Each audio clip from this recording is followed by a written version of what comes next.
De acordo com a Organização Mundial da Saúde, as vacinas impedem anualmente entre 2 e 3 milhões de mortes no mundo todo.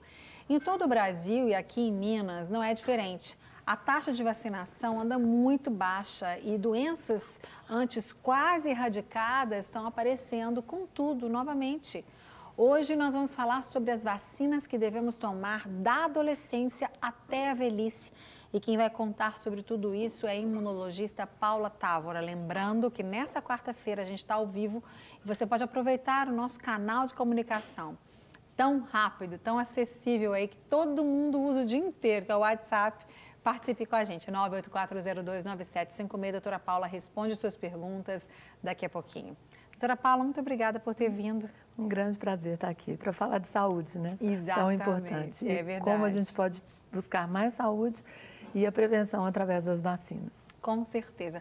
Bom, a vacina ainda traz uns mitos, né? Algumas pessoas falam, não, mas eu não vou vacinar porque eu vacinei e senti aquela a vacina da gripe, né? As pessoas falam muito isso. E algumas pessoas acabam realmente relaxando na vacinação, né, doutora Paula? Como a gente falou no princípio do programa, normalmente os pais vacinam as crianças, né? Tem aquele cuidado. São vacinas importantíssimas, mas acabam relaxando depois na adolescência e nós, adultos, muitas vezes também acabamos relaxando aí. Vamos começar a nossa conversa falando sobre o que é a vacina. É bom sempre a gente trazer esse esclarecimento para as pessoas entenderem ainda mais, né?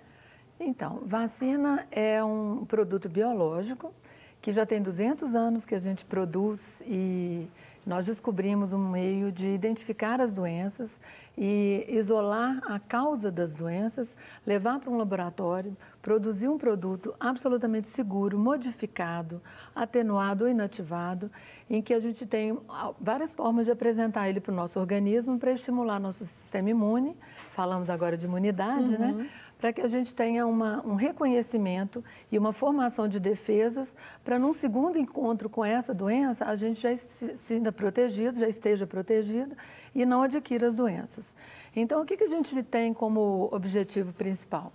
É lembrar a todos de que na história da nossa evolução não tem nada mais útil e mais importante do que as vacinas para prevenir doenças.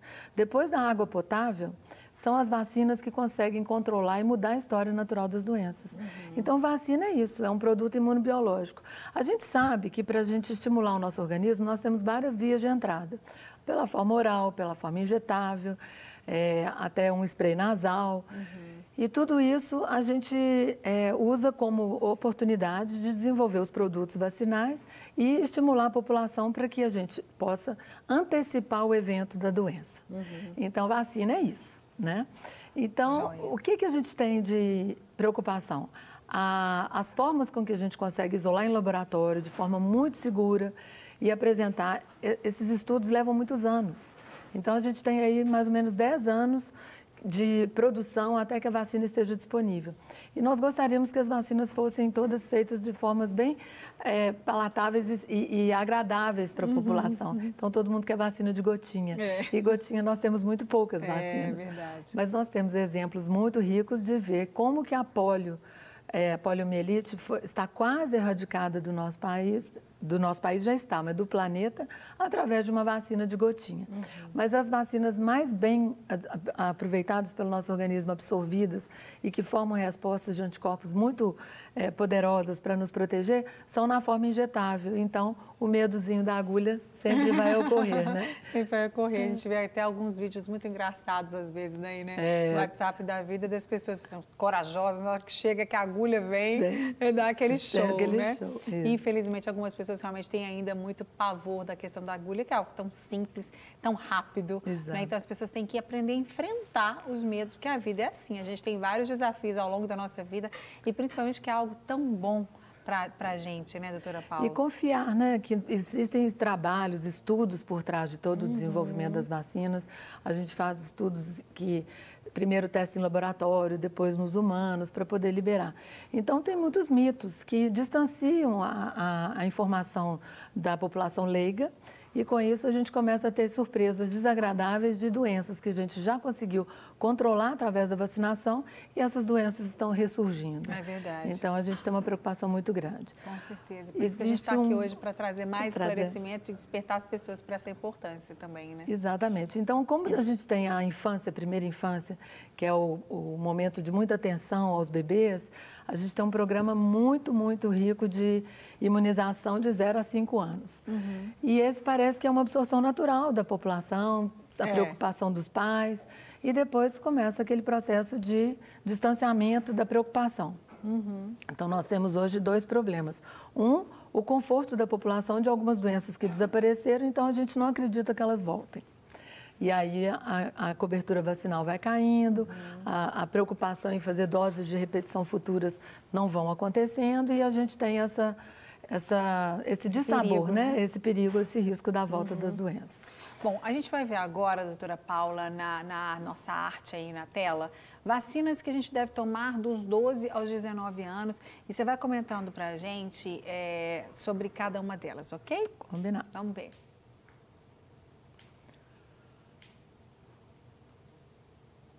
De 11 a 14 anos. Nós temos aí recomendações, nós chamamos isso de calendários de vacinação. Né? Nós temos aí uma grande preocupação com doenças que são ocorrentes na adolescência, mas também são fraquezas imunológicas da nossa vacinação da infância, que a gente tem que relembrar o nosso organismo revacinando na adolescência. Essas doenças nos causam grandes preocupações. HPV, o que é HPV? O H vem de humano, o P de papiloma, V de vírus. Esse vírus papiloma, ele é um vírus que causa verrugas genitais e algumas doenças que podem levar a um câncer do colo do útero. Então, ele é importante tanto em meninos quanto meninas. E é uma vacina que a gente incentiva muito, não necessariamente a partir dos 11, a partir de 9 anos, todos os pais devem levar seus filhos para vacinar, meninos e meninas. Hoje nós temos no nosso Programa Nacional de Imunizações. E tirar aquele tabu de que eu estou vacinando meu filho para uma doença sexualmente transmissível e eu estou preparando ele para a vida sexual. Não tem nada disso. A gente quer exatamente prevenir antes que a ocorrência aconteça, então tem que ser antes da exposição sexual. Quanto mais recente ou precoce a gente fizer essa vacina, melhor. A eficácia é maior. Interessante. Só comentar aqui, eu tenho 2 meninas e a gente tem mesmo esse tabu, essa preocupação. Nossa, mas... E eu conversei com a pediatra delas e ela me esclareceu tudo, toda a questão que parece que o vírus ele fica no organismo por muitos anos. Então, o dia que elas se casarem, se aquele rapaz com quem elas se casarem, elas se casaram virgem e tal, mas aquele rapaz já tem aquele vírus, ou seja, quer dizer, é uma coisa para o futuro mesmo, né? Então, as 2 já foram vacinadas, já tomaram as 2 doses. Então, eu quero incentivar, porque principalmente nós cristãos temos assim, eu falei para ela assim, a gente educa as nossas filhas para elas, mas a gente não sabe, claro, a escolha vai ser delas, eu desejo que elas façam isso, mas a vida é delas, depois elas vão escolher isso, vai demorar muito ainda, né? Mas nós pais, nós mães e pais, principalmente cristãos, temos muito tabu em relação a isso, então é importantíssimo vacinar as nossas filhas, nossos filhos, os meninos também. Meninos também. E lembrar que todo o calendário, se tiverem doses subsequentes, não esquecer de fazer para completar o esquema, porque às vezes faz uma dose e acha que já está tudo certo, né? Então, temos lá também, vamos ver mais doses. Nós temos a meningite meningocócica tipo C. Não é só essa meningite que nos assusta, mas essa é uma vacina que está disponível, foi estendida agora a faixa etária de aplicação. É uma bactéria que causa meningite, a tão temida meningite, e do tipo C. Nós temos outras meningites para nos preocupar, mas se nós temos essa disponibilidade no Programa Nacional de Imunizações, por que não aplicar? É uma dose, ela é intramuscular e todos os adolescentes devem procurar fazer essa vacina, ela está estendida agora até 14 anos. Então, vamos procurar fazer essa vacina contra a tão temida meningite meningocócica tipo C. Existem outras vacinas na rede particular, em complementação a essa proteção, do meningococo tipo B, tipo W, tipo Y, tipo A. Então, assim, vamos fazer o que a gente tem de disponível e procurar nos informar das outras meningites que podem ser aplicadas também na adolescência, né? Pode comentar. Temos agora a hepatite B. A hepatite B, Hepatos, fígado, ite, inflamação. É uma infecção que causa uma inflamação grave do fígado, causada pelo vírus B. Essa vacina já é aplicada no recém-nascido. Todos os bebês recebem 3 doses no primeiro ano de vida. E essa vacina tem que ser reforçada e relembrada, porque o nosso organismo ele tem uma tendência a diminuir o número de anticorpos. Então, a gente não tem nem que fazer nenhum exame. Temos que, na adolescência, procurar reforçar essas vacinas. E para aqueles que não foram vacinados, fazer o esquema completo das 3 doses. Então, lembrar que são 3 doses, né? E a hepatite A, ela anda sempre junto com o alfabeto, assim como a meningite. Então, temos a hepatite A também, que as crianças vão tomar uma dose lá com 1 aninho, depois a gente tem que reforçar isso na adolescência. E por aí vão. Outras viroses, a gente tem uma preocupação com sarampo, cachumba, rubéola, febre amarela, varicela, catapora. São todas as doenças virais que na adolescência nós temos que recuperar a memória que nós temos da infância e repetir.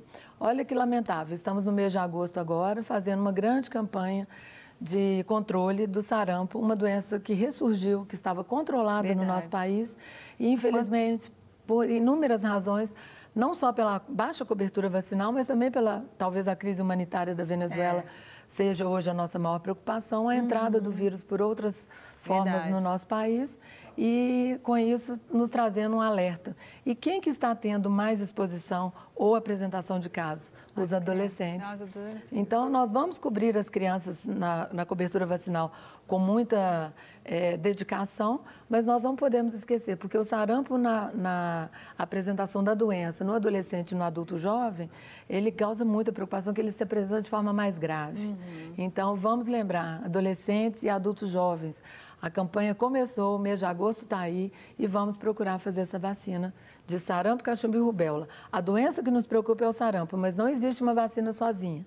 Em 1974, nós produzimos a vacina de sarampo, de cachumba e de rubéola, separadas. Mas desde do novo milênio, nós temos essa vacina compilada em 3 doenças em uma vacina. Então, é uma aplicação quase que indolor, né? Na gordurinha, não é nem no músculo, e ela vai nos proteger contra 3 doenças. Aí fica aquela tríplice viral. E aí fica aquela preocupação, mas eu já tive cachumba. Não tem problema. O nosso organismo é muito inteligente. Se eu recebo uma vacina e eu já tenho alguma resposta àquela doença, porque eu tive ela naturalmente, a vacina está ainda assim muito bem indicada. Então, a gente toma e essa proteção, se ela já existia, a gente melhora ela, e se ela não existia, a gente vai receber e vai produzir anticorpos. Que bom, doutora Paula. Vamos fazer uma pausinha aqui na nossa conversa. Não quer ficar um segundo por fora da nossa programação?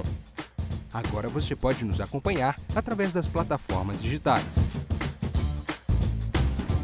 Não perca tempo. Acesse, curta e siga-nos. Fique por dentro de tudo o que acontece por aqui. Rede Super, inspirando você.